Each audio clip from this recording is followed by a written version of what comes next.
विरोधी पक्षनेते पदावरून उद्धव ठाकरेंनी सरकारला खडे बोल सुनावले। विरोधी पक्षनेते पदाला नियम लावणार असला तर असंविधानिक 2 उपमुख्यमंत्री पद रद्द करा अशी मागणी उद्धव ठाकरेंनी केली आहे। विरोधी पक्षनेते पदाच्या नियमाबाबत माहिती नाही, मात्र सरकारनं 2 उपमुख्यमंत्री पद निर्माण केल्याचं ते यावेळी बोलताना म्हणाले। विरोधी पक्षनेते पदावर दावा केला असून भास्कर जाधवांचं नाव सुचवलंय। सरकार विरोधी पक्षनेते पदाला का घाबरतंय असा सवाल देखील उद्धव ठाकरेंनी विचारलेला आहे।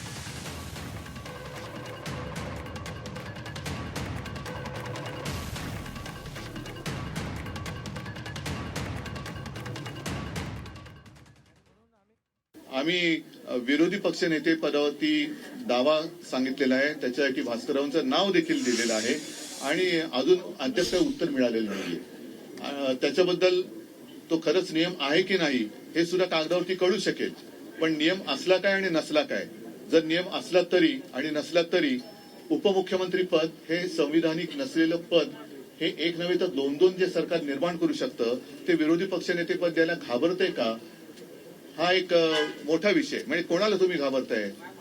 एवढं सगळं मजबूत सरकार आहे, किती 200च्या वरती जागा निवडून आलेल्या आहेत, केंद्र सरकारचा मोठा आशीर्वाद तुमच्यावरती आहे।